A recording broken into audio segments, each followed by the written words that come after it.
Today, I want to talk about how to admit when you're wrong. That sounds like a pretty simple thing. I mean, we obviously talk about changing your mind or being wrong a fair bit in regular life, but it's actually not simple. It's one of the hardest and best things to do. It is the thing you want least to do in the moment when you need most to do it. And in the Christian tradition, of course, we call this repentance or metanoia.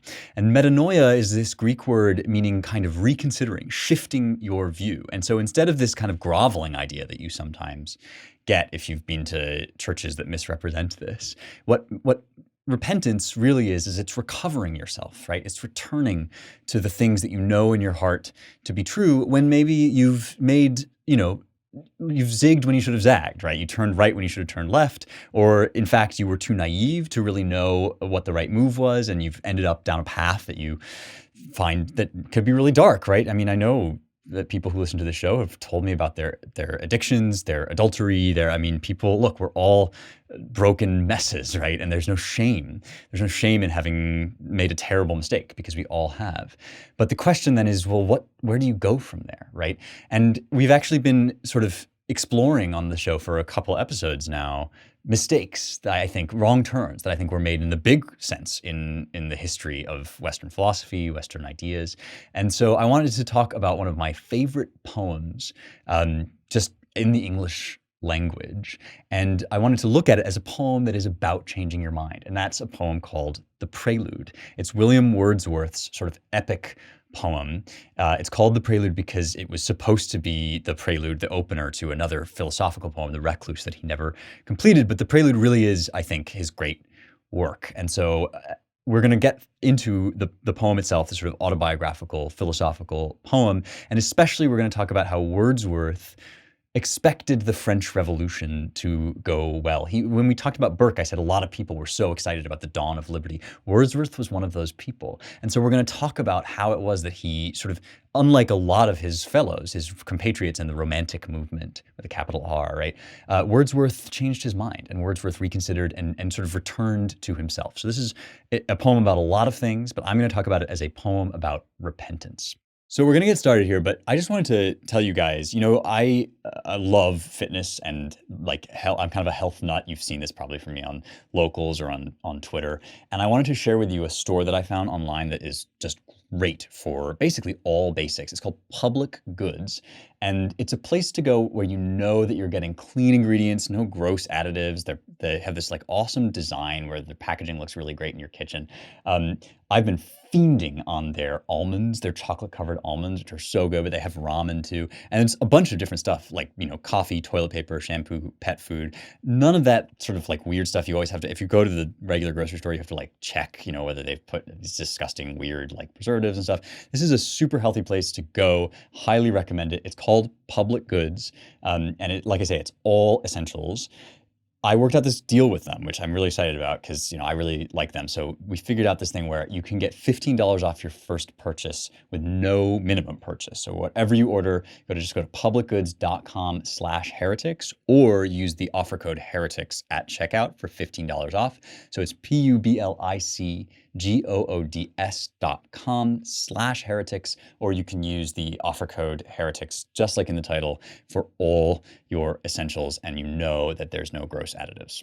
Okay, so even though the Prelude never actually ended up being a prelude in the sense that Wordsworth never finished The Recluse, which was supposed to be this big sort of philosophical poem that his friend Samuel Taylor Coleridge, another Romantic poet, was always sort of trying to get Wordsworth to write this philosophical poem. And that poem never fully materialized. He wrote one poem, The Excursion, which is where he actually calls the prelude a prelude. He never gave it that title, but he calls it that. And I think it's weirdly fitting and appropriate because this was a poem that was in some sense always in progress. And one's sense of one's life and one's personal history is always in progress as long as you're alive, right? And this poem is in many ways, it's about what happens in memory when you look back on things and they change in your memory and how they transform and refine your sensibilities, right? We've all had this experience. We've all been like, oh, I was so excited about oh, this relationship or this idea or this project. And then it completely crashed and burned. And so now I look back, and even though in the moment it was such an exciting thing, now I look back on this as this dark time, or I look back on it as something, as this misguided, youthful thing, right? And the way that our memory transforms those things draws meaning out of them. And that's part of what the Prelude is about too. And so it's kind of fitting that it was sort of always in progress. It took a long time, 6 years to put together. He started it in 1798. It was really done in 1805. But even after that, it was still staying with him. He did not publish it in his lifetime. It was posthumously published. And he says in the Excursion that the reason for this is because he wants to get the other poem out of the way, the big philosophical one. Why would anybody want to know about my life? And so, in some ways, this poem was just always developing and changing the way human life is always developing, not just from moment to moment, but also in recollection and in memory. He begins in Goslar, which is a German town where he's staying with his sister Dorothy, because he's followed Coleridge there. Now, he and Coleridge had this very intense relationship. The way any two men who collaborate artistically ultimately have, I think, a very, very intense and intimate relationship that involves fighting and disagreeing, but also, of course, this great joy and admiration. And these two men admired each other enormously. They both sort of agreed that Wordsworth was the greater poet, but Coleridge was this brilliant, troubled, broken conversationalist, and he could just absolutely bowl people over with his ability to talk and chat.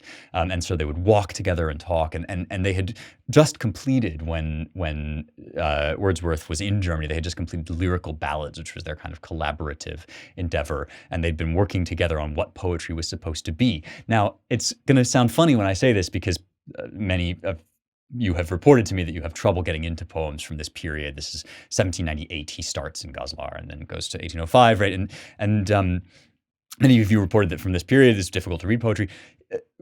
Wordsworth actually is known for having returned poetry, or brought poetry, to a more conversational place that is more natural language. And that has to do with his belief that there is inherent in us a kind of natural spark of communion with nature, of understanding and reason. And that was part of why he was so susceptible to these French Revolution arguments, right? Of just clearing away all the, old accretions. We talked about this when we talked about Burke, right? Clear away all the superstition and just get to the divine natural spark in man. And so, with Burke, I kind of dismissed that idea a lot. But there is, of course, something very beautiful and profound in what Wordsworth has to say about this idea that we have this natural relationship between the human mind and the natural world, and the natural world gives to us great nourishment, but we also, by perceiving it, right, we imbue it with things. Like, we see beauty, and the beauty there's no such thing as a beautiful sunset if there's no mind there to perceive it, right? And so nature's relationship with us is two ways, and that's kind of the core of what Wordsworth keeps coming back to through the journey of his life as he describes it in the Prelude. And so we'll start with the first two books, which is really what he kind of produced in that first year. This tremendous output, some of his best known poetry, and it's about his childhood. And so that will give you a sense of kind of how Wordsworth believes the human soul lives and operates in the world. And that's the context through which he then, goes through his love of the French Revolution and sort of his reconsideration, his repentance.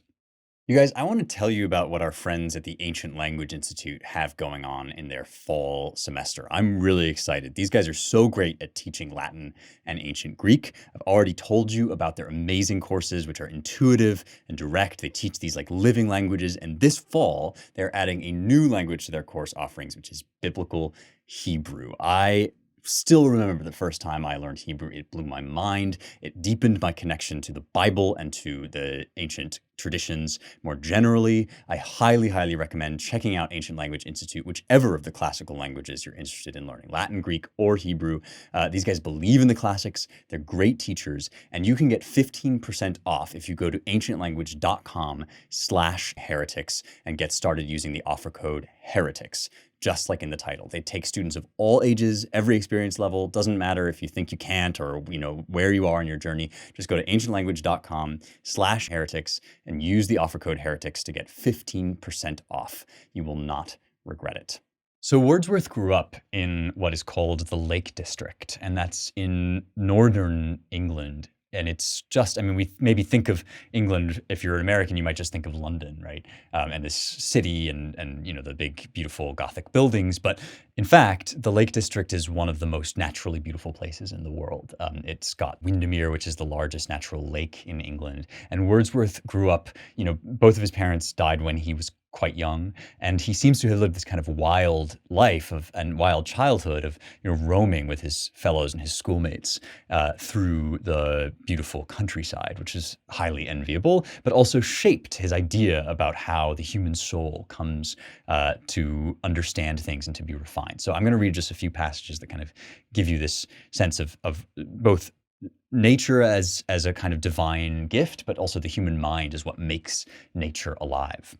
The poem is in 14 books. I'm reading it from the Wordsworth Poetry Library, which I found in a used bookstore in Oxford when I was wandering happily through the fields, much like Wordsworth. And in fact, Wordsworth's time in Cambridge, which he describes in this poem, is really reminiscent for me of my time in Oxford as I wandered about through the fields and thought and wrote. But if you cannot wander into a British used bookstore, you might pick up the Norton critical edition of Wordsworth's Prelude. It's a really good one. But I'll read from this. And here's one of the most famous passages. This is a poem in 14 books, that is 14 sections, just like epic poems have books, right? And here's the first book, line 301. Fair seed time had my soul, and I grew up, fostered alike by beauty and by fear, much favored in my birthplace, and no less in that beloved vale to which ere long we were transplanted. There we were let loose for sports of wider range.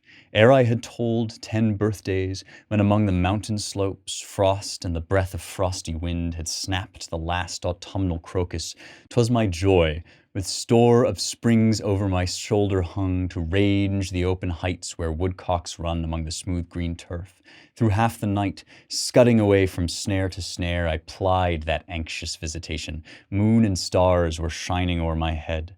I was alone, and seemed to be a trouble to the peace that dwelt among them. Sometimes it befell in these night wanderings that a strong desire o'erpowered my better reason, and the bird which was the captive of another's toil became my prey. And when the deed was done, I heard among the solitary hills low breathings coming after me, and sounds of undistinguishable motion, steps almost as silent as the turf they trod. So this poem really just flows along. It's in blank verse, which is iambic pentameter. That's 10 syllables, 2 syllables to a foot, da-da, da-da, da-da, da-da, da-da, right? And he plays with it. He's quite free with it. He tries to make it sound as much as possible like natural speech, but it does, and he weaves together both these philosophical reflections and these very kind of straightforward, in some ways, biographical reflections. Right? He tells the story about how he was a mischievous kid, how he wandered around, how he seemed to disturb the peace of the stars. But he's also drawing out for us here this relationship between himself as a young boy and nature, which gives to him this food really for his soul. Yet at the same time, right, the human mind itself does require some kind of humanizing from other human beings. So he's not this pure state of nature, like just go out and be a savage. He actually believes that humanity has something to contribute to the natural world. So he writes, "Dust as we are, the immortal spirit grows like harmony in music. There is a dark, inscrutable workmanship that reconciles discordant elements, makes them cling together in one society. How strange that all the terrors, pains, and early miseries, regrets, vexations, lassitudes, interfused within my mind, should e'er have borne a part, and that a needful part, in making up the calm existence that is mine when I am worthy of myself. Praise to the end, thanks to the means which nature deigned to employ, whether her fearless visitings, or those that came with soft alarm, like hurtless light opening the peaceful clouds, or she may use severer interventions, ministry more palpable, as best might suit her aim." So there's nature, which he says fostered alike by beauty and by fear, right? So these two things that kind of teach us the nature of things. And then there's humanity, and he has also this very profound passage about how our upbringing and our relationship, especially with our mother, humanizes us from the very beginning and humanizes our minds. Some of the most beautiful writing, again, that he ever did. This is now from book 2. He says, "Hard task, vain hope, to analyze the mind, if each most obvious and particular thought, not in a mystical and idle sense, but in the words of reason deeply weighed, hath no beginning. So he mentions here, right, that actually these things aren't, you can't nail them down into these cold, hard words, but he's going to try here to evoke with poetry. This is the whole point of poetry, right, is it evokes these things that can't be said directly. He says, blessed the infant babe, for with my best conjecture I would trace our being's earthly progress. Blessed the babe, nursed in his mother's arms, who sinks to sleep, rocked on his mother's breast, who with his soul drinks in the feelings of his mother's eye. For him, in one dear presence, there exists a virtue which irradiates and exalts objects through widest intercourse of sense. No outcast he, bewildered and depressed. Along his infant veins are interfused the gravitation and the filial bond of nature that connect him with the world.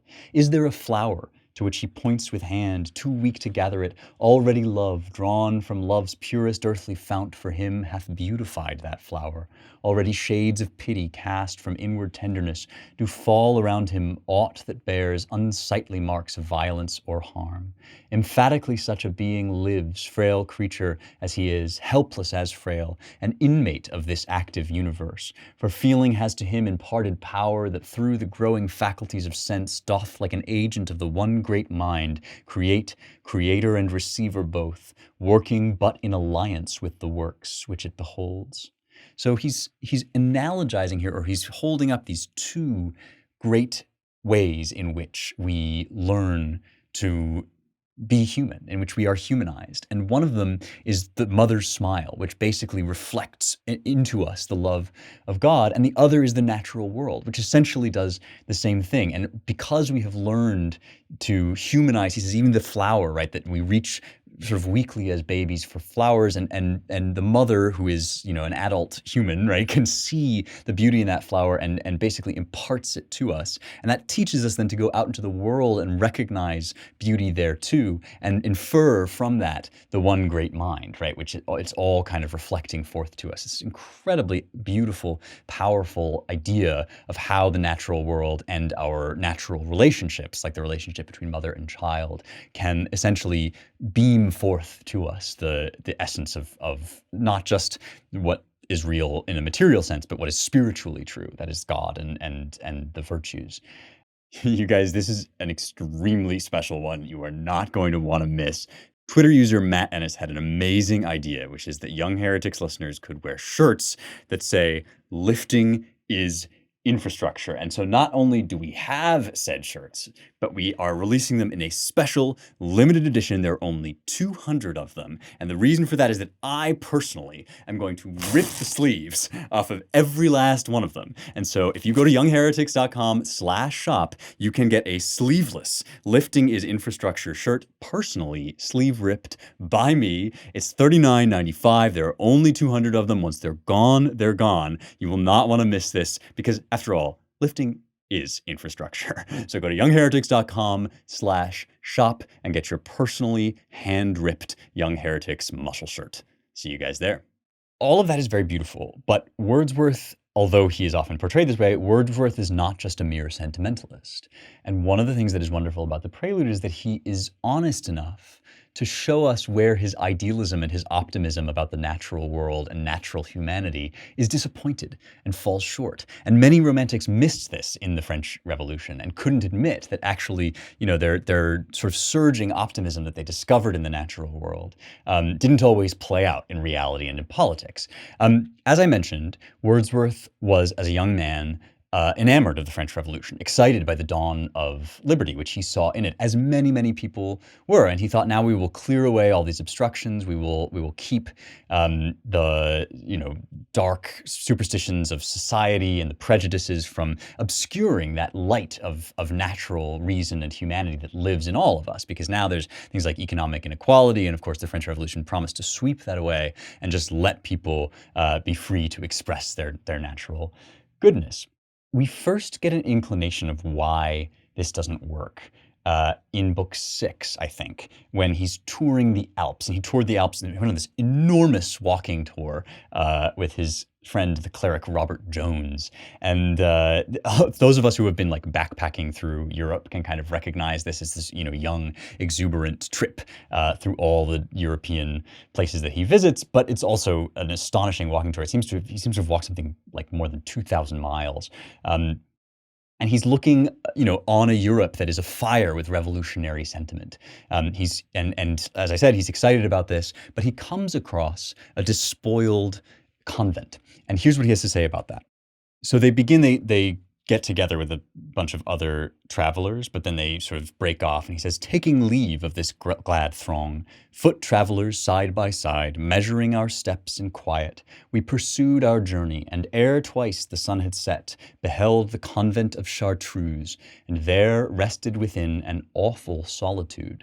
Yes, for even then no other than a place of soul-affecting solitude appeared that far-famed region, though our eyes had seen, as toward the sacred mansion we advanced, arms flashing, and a military glare of riotous men, commissioned to expel the blameless inmates, and belike subvert that frame of social being, which so long had bodied forth the ghostliness of things, in silence visible and perpetual calm. I love that phrase, bodied forth the ghostliness of things. That's what what these monastic institutions, what these convents do, is they establish in physical presence the transcendent, ghostly, and spiritual realities that Wordsworth finds expressed also in nature and had known basically from his earliest youth. He says, and this is a quote now, stay your sacrilegious hands. And here's Wordsworth again, the voice was nature's. So this is nature speaking, stay your sacrilegious hands. The voice was nature's, uttered from her alpine throne. I heard it then, and seem to hear it now. Your impious work forbear. Perish what may, let this one temple last, be this one spot of earth devoted to eternity. So he's experiencing in his intuition of nature, he's experiencing this sense that nature herself cries out. This is a physical presence that embodies, what is spiritual, what is higher than mere physical things. And he's saying that, even then, when I believed in the French Revolution, I was hearing the voice of nature that said something is not right about this, right? She ceased to speak, but while St. Bruno's pines waved their dark tops, not silent as they waved, and while below, along their several beds, murmured the sister streams of life and death, thus by conflicting passions pressed, my heart responded. Honor to the patriot's zeal, glory and hope to newborn liberty, hail to the mighty projects of the time, discerning sword that justice wields, do thou go forth and prosper, and ye purging fires, up to the loftiest towers of pride ascend, fanned by the breath of angry providence, but oh, if past and future be the wings on whose support harmoniously conjoined moves the great spirit of human knowledge, spare these courts of mystery, where a step advanced between the portals of the shadowy rocks leaves far behind life's treacherous vanities, for penitential tears and trembling hopes exchanged, to equalize in God's pure sight monarch and peasant, be the house redeemed, with its unworldly votaries, for the sake of conquest over sense, hourly achieved, through faith and meditative reason, resting upon the word of heaven-imparted truth, calmly triumphant, and for humbler claim of that imaginative impulse sent from these majestic floods, yon shining cliffs, the untransmuted shapes of many worlds, cerulean ethers, pure inhabitants, these forests unapproachable by death, that shall endure as long as man endures, to think, to hope, to worship, and to feel, to struggle, to be lost within himself in trepidation, from the blank abyss to look with bodily eyes and be consoled. I mean, it's just heartbreakingly beautiful, and it expresses at once these tremendously lofty sentiments and this incredibly human experience of seeing something, all honor to the patriot's zeal. He's completely on board with this revolutionary project, but something is nagging in his mind, and he's ready basically to excuse it away as just this kind of accident that along with this revolutionary fervor comes this anti-clerical sentiment and this just, desire to tear down all of the old churches and to confiscate the church's wealth and use it to pay debt. I mean, all the stuff we talked about in Burke, right? And there's something in his very nature, right? There's something even in his in the same delight that makes him excited to see the dawn of liberty. He also feels a kind of awe that was taught and instilled in him from youth. And essentially, his political idealism basically gallops beyond that nagging voice of nature that he's known since his childhood. And we all have had this experience. My goodness, I mean, to think of all the dumb stuff I did in college, right? And all the times that I heard that nagging voice, like what would my mother think, right? Or what was that, thing that I learned in school that I know this is wrong, and yet there's, we all at some point have gone beyond that out of sheer optimism, right? Even out of, our best impulses. And this is something that people get wrong, I think, about the fallen world, right? Our impulses can be good, our intentions can be good, and we can still be naive, and tragically that can lead us down these terribly dark paths. And we know that that's what happened to the French Revolution itself. Wordsworth was in France in the early 1790s. So remember, we talked about the terror, right? The September massacres that were the kind of prelude of their own to to yet worse things to come. And we talked about Robespierre and the Jacobins, right? These people who basically just carried that revolutionary fervor because there was no limiting principle, right? There was no, it was not merely let us find the highest liberty, but also let us, take away all of these old things that we view as purely antithetical to our new free beliefs, right? And that became a bloodbath. And Wordsworth saw it become a bloodbath, and he understood that he had gotten something wrong. And this is, the poem is not an intimately political poem in the sense that it has like a program for England or anything. It does observe politics, but really what he's describing is the experience in himself of having these high hopes that his sort of inclinations had naturally invited him to hope, right? That mankind would break free of the bonds of servitude, right? And watching those things fall apart and incorporating that into his experience and actually thinking about it and revising what he had learned previously. This is why memory is so important, right? He had this, high optimism instilled in him by his childhood, by his youth wandering in nature and seeing the beauty of nature and the beauty of a mother's smile and all these things. And then he found that he had drawn conclusions about it that were overly optimistic and hasty, and he had to look back and sort of revise his experience and what he had drawn from nature. So here's a couple passages that kind of chart that and his development there. So Wordsworth fell in with Armand Michel Bacharety de Beaupuy, which is a good French name. He's a French soldier and a revolutionary. And so he describes, his kind of conversations with Beaupuy in the same way that he describes, his journey with Robert Jones. And actually a number of important figures from this period come up in this poem by name. We don't have time to talk about all of them. Burke, though, does appear and is celebrated for his eloquence even before we get into the French Revolutionary stuff. So that's kind of a nice little note there. If you have been following along in this show, you will recognize Burke as he makes his cameo in the Prelude. But here's a section from his Journeys with Beaupuy. So this is book 9. And it's one of several books that are titled Residence in France. He says, "On these spots with many gleams I looked of chivalrous delight, yet not the less hatred of absolute rule, where will of one is law for all, and of that barren pride in them who, by immunities unjust, between the sovereign and the people stand, his helper and not theirs, laid stronger hold daily upon me. Mixed with pity too and love, for where hope is, there love will be, for the abject multitude. And when we chanced one day to meet a hunger-bitten girl, who crept along, fitting her languid gait unto a heifer's motion, by a cord tied to her arm, and picking thus from the lane its sustenance, while the girl with pallid hands was busy knitting in a heartless mood of solitude. And at the sight my friend in agitation said, "'Tis against that we are fighting." I with him believed that a benignant spirit was abroad which might not be withstood, that poverty abject as this would in a little time be found no more, that we should see the earth unthwarted in her wish to recompense the meek, the lowly, patient child of toil, all institutes forever blotted out, that legalized exclusion, empty pomp, abolished sensual state and cruel power, whether by edict of the one or few, and finally as sum and crown of all should see the people having a strong hand in framing their own laws, whence better days to all mankind. I think Wordsworth is really charitable to his younger self here, and that's in part because he wants to give us the clearest possible picture of what was actually going on. As I said, he's a very honest poet, and he's trying to bare himself, to bare his soul. But at the same time, I think he's also generous to understanding why he felt the way he felt, right? 'Tis against that we are fighting, that inspiring idea that you could wipe poverty from the earth. And it's why I have a lot of sympathy, honestly, for the people that I nevertheless so strongly oppose, and that is our kind of young woke generation who think they're going to sweep all injustice from the world if people will just obey them, right? I mean, it's kind of sad to watch this sort of youthful optimism transformed into authoritarianism simply because it doesn't have enough information, right?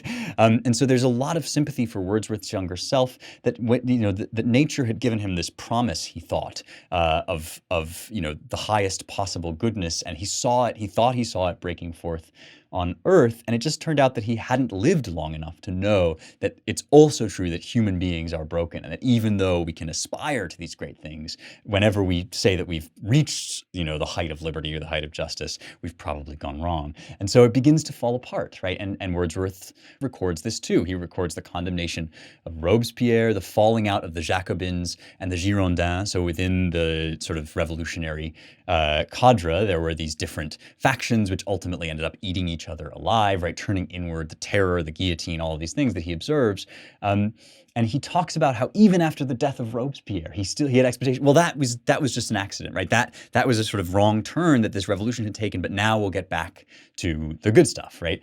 This is in book 10. So he hears the news that Robespierre is dead, and he says, "Great was my transport, deep my gratitude to everlasting justice, by this fiat made manifest. Come now, ye golden times," said I, forth pouring on those open sands a hymn of triumph. "As the morning comes from out the bosom of the night, come ye, thus far our trust is verified. Behold, they who with clumsy desperation brought a river of blood, and preached that nothing else could cleanse the Augean stable, by the might of their own helper have been swept away." He's saying this sort of, overconfident, over-violent faction of the French Revolution has been swept away. "Their madness stands declared and visible. Elsewhere will safety now be sought, and earth march firmly towards righteousness and peace. Then schemes I framed more calmly, when and how the madding factions might be tranquilized, and how through hardships manifold and long the glorious renovation would proceed. Thus interrupted by uneasy bursts of exultation, I pursued my way along that very shore which I had skimmed in former days, when, spurring from the vale of Nightshade and St. Mary's mouldering fane, and the stone abbot, after circuit made in wantonness of heart, a joyous band of schoolboys hastening to their distant home, along the margin of the moonlit sea, we beat with thundering hoofs the level sand." So Wordsworth is at this point back in England. He's basically being called away, and it's lucky because he says I probably would have been killed in the revolutionary fervor. I would have fought and died. But this is the beginning of the end of the poem, and books 11 through 14 are basically, we get to see this experience taking new shape in his mind as he looks back on it. And ultimately, right, as he reconsiders what it was that can have gone wrong, again, it's not that he's here to propose political solutions to you. He's here to show you how gradually the revolution showed its darker face and invited him to reconsider the conclusions that he had drawn from his youth. Because remember, at the end, he says he's revisiting, skimming the shore. He's revisiting the shore that he had skimmed, right? And so he looks back in Book 11 on the French Revolution, and it's one of the most famous lines. I actually quoted it already when we were talking about Burke, but here it is in its context. He says, "O pleasant exercise of hope and joy, for mighty were the auxiliars which then stood upon our side, us who were strong in love. Bliss was it in that dawn to be alive, but to be young was very heaven. O times in which the meager, stale, forbidding ways of custom, law, and statute took at once the attraction of a country in romance, when reason seemed the most to assert her rights, when most intent on making of herself a prime enchantress, to assist the work which then was going forward in her name, not favored spots alone, but the whole earth, the beauty war of promise, that which sets, as at some moments might not be unfelt, among the bowers of paradise itself, the budding rose above the rose full blown. What temper at the prospect did not wake to happiness unthought of? The inert were roused, and lively natures rapt away, they who had fed their childhood upon dreams, the playfellows of fancy, who had made all powers of swiftness, subtlety, and strength their ministers, who in lordly wise had stirred among the grandest objects of the sense, and dealt with whatsoever they found there, as if they had within some lurking right to wield it. They too, who of gentle mood had watched all gentle motions, and to these had fitted their own thoughts, schemers more mild and in the region of their peaceful selves, now was it that both found, the meek and lofty, did both find helpers to their heart's desire, and stuff at hand, plastic as they could wish, were called upon to exercise their skill, not in utopia, subterranean fields, of some secreted island, heaven knows where, but in the very world, which is the world of all of us, the place where in the end we find our happiness or not at all.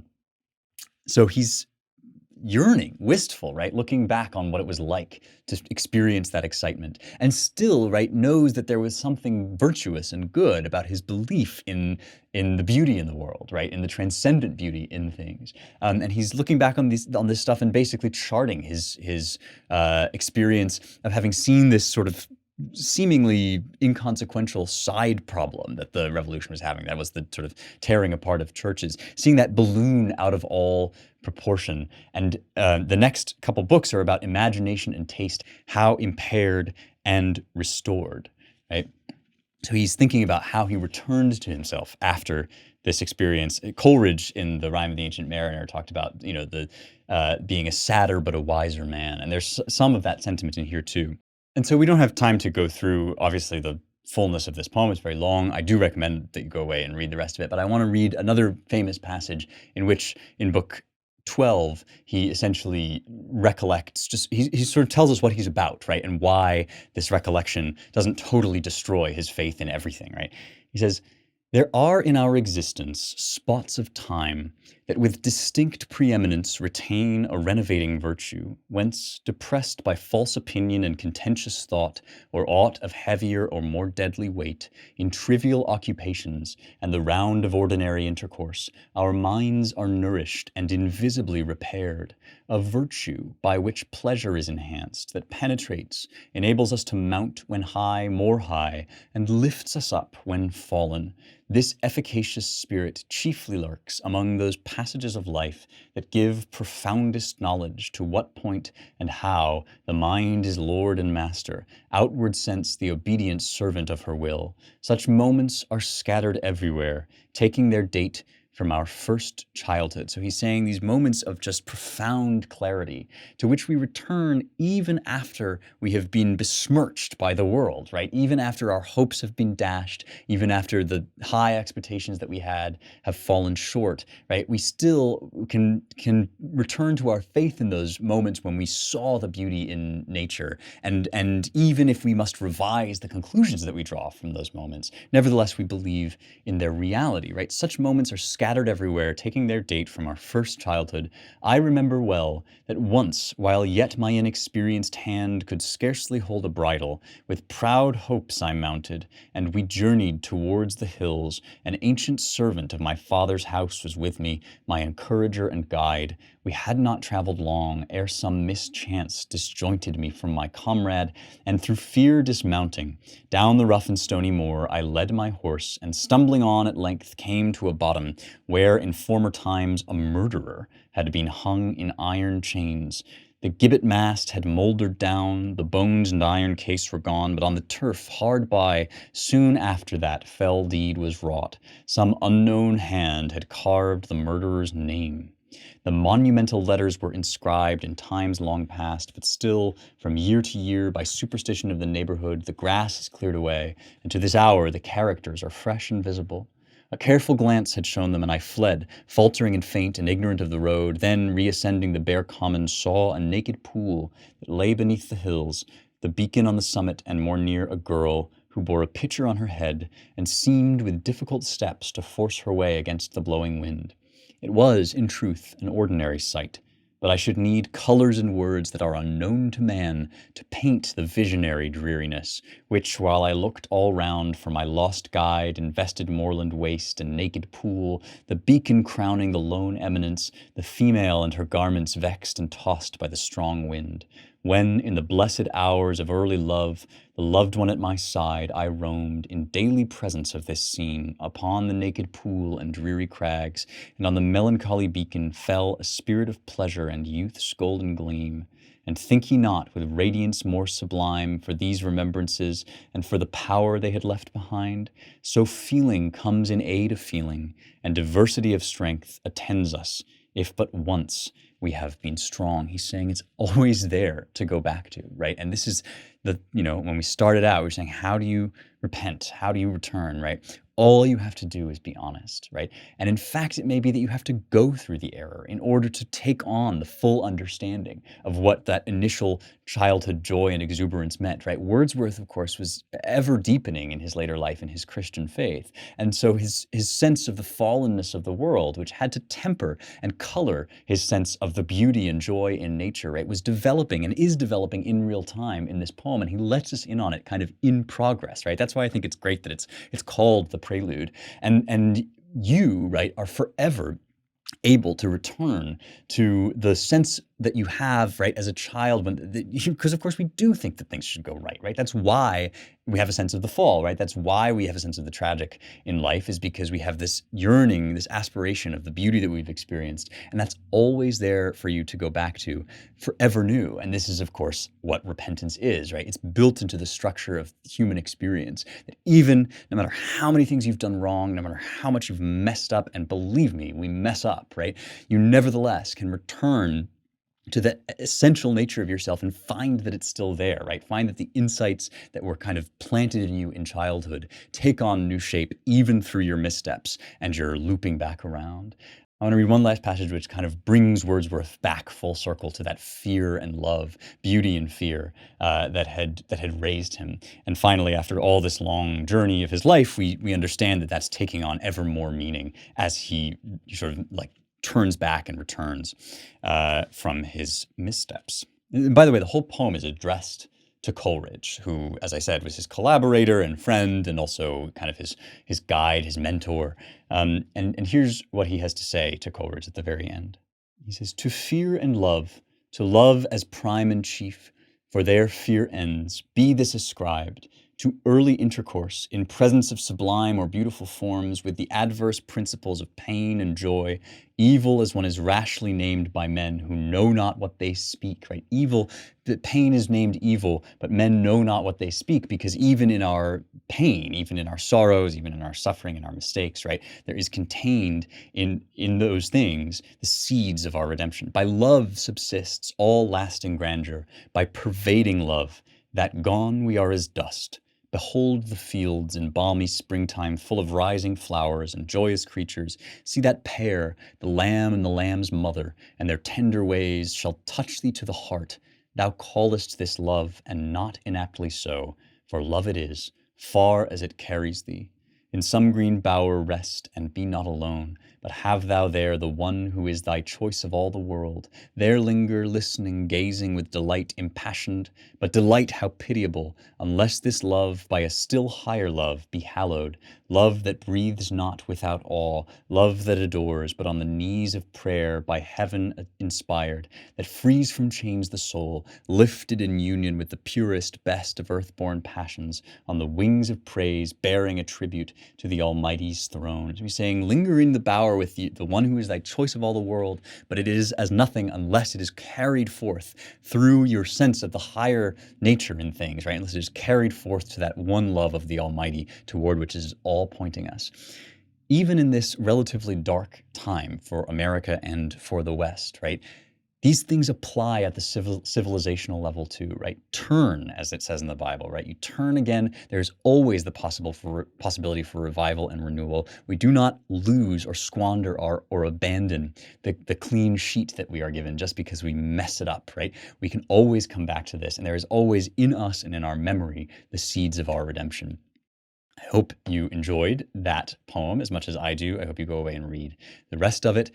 Nobody's perfect. We all have flaws, and one of mine is I am a really good friend of Michael Knowles. Knowles and I have known each other since college. I think he is a great dude and a really, really smart guy. So you will want to check out his new book. It's called Speechless: Controlling Words, Controlling Minds. You can get your copy today. It's relevant to a lot of the stuff we talk about on this show. And Knowles and I have been talking about the ideas in this book for a while. I'm really excited for you to read his full argument, his original ideas about how political correctness, cancel culture, and all of the stuff that we talk about on this show have been turned into weapons by the woke police. This is a long intellectual history. As I always say myself on this show, right? This goes back further than just the present news cycle. And Michael's new book traces this idea of political correctness all the way from the early 20th century to the present. He shows how it came to dominate our public discourse. He shows how Marxists took over the academy. If you like this show, you are really going to love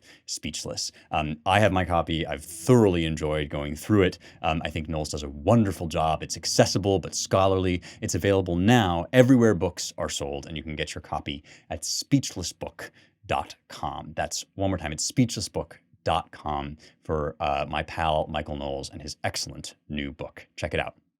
So here's a mailbag question from Locals VIP Mikael. The Church of Sweden, in their latest heresy, have been promoting the trans agenda. As a creedal member, it's sad to see a sinking ship.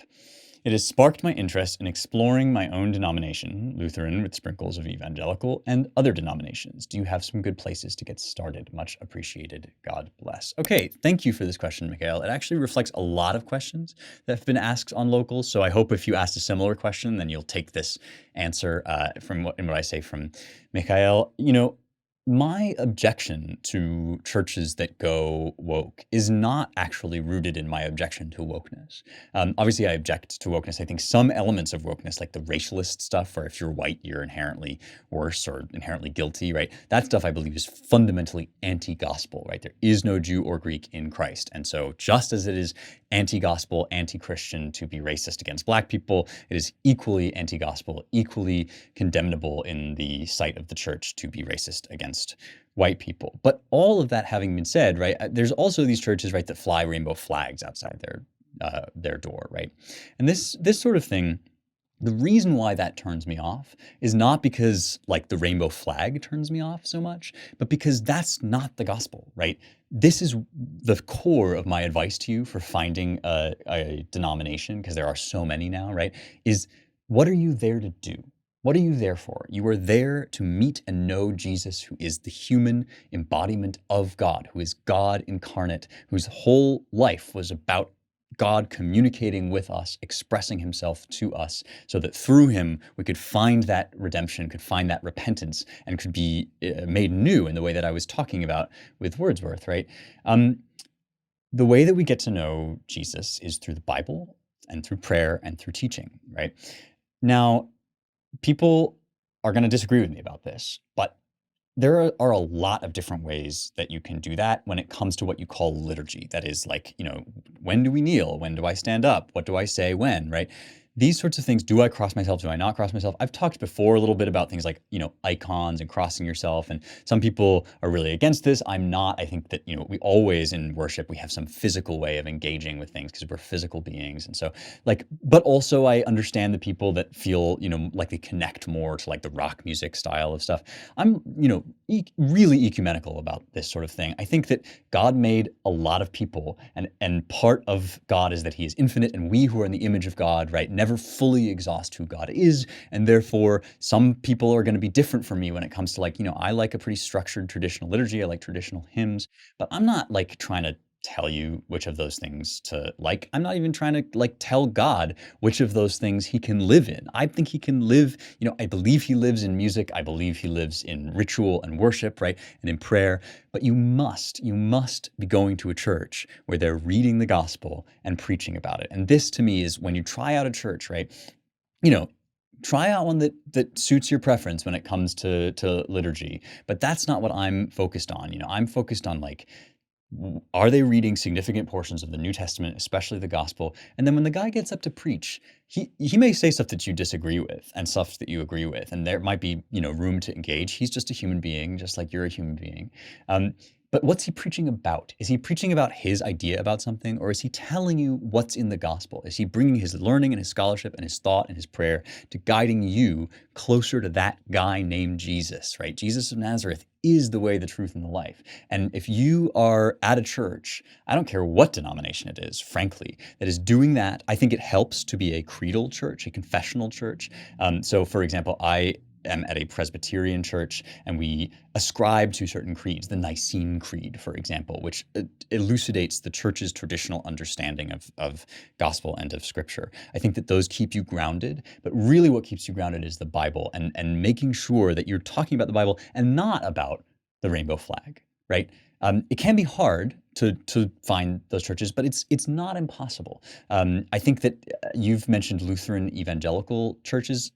Again, unfortunately, I wish I could say like, go to a church of that denomination and you will be fine. I can't really. You have to use, you have to be a bit of a grown-up about this. You have to use your discernment. That's part of what the Protestant Reformation was about. But if you use those things as an anchor, the gospel, and whether or not people are actually talking about that, even if you disagree, right? Everything else will fall into place. And you have one major advantage, and that is there is a God. He wants to know you. He wants you to know him. And he will actually help you on your way if you pray about it. Pray out loud. Say words to God, including, by the way, those of you for whom the thing you want to say to God is, God, I don't know if you exist. Say that to God. See how it works out for you. Don't try to logic it all out beforehand. Talk to God. Let him guide you, and then use the gospel as an anchor. And in addition to that, I hope the creeds. I hope that's helpful to you. Let me know how things go. And that's one of the great things we can do on Locals is we can talk to each other as these things develop. One more time, if you want to be part of that, if you want to be a VIP, go to youngheretics.com/locals. We're going to actually do some prayer together on Locals. We're going to start incorporating that. And folks who are VIPs will get to participate. You can do it for the whole year or just monthly, youngheretics.com/locals. Thank you all for being here with me. It is a joy to do this show. I love talking to you. I love connecting with you. I love this material, and it's just bliss. So thanks for being here. If you like this show, you will love the work that we do at the Claremont Institute, which is my employer. We are a think tank devoted to the recovery and defense of the American ideals through careful study of America's founding traditions and documents. We put out 2 publications, the Claremont Review of Books, which is a quarterly journal where we review books, because that's what it says in the title, and The American Mind, which is an online publication and deals more with the news of the moment, but also with sort of the developments that have come about in the digital era.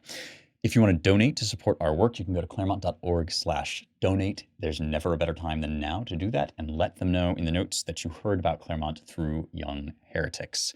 All right, guys, as always, thanks for being here. I will see you next week for more truth, beauty, and the stuff that matters.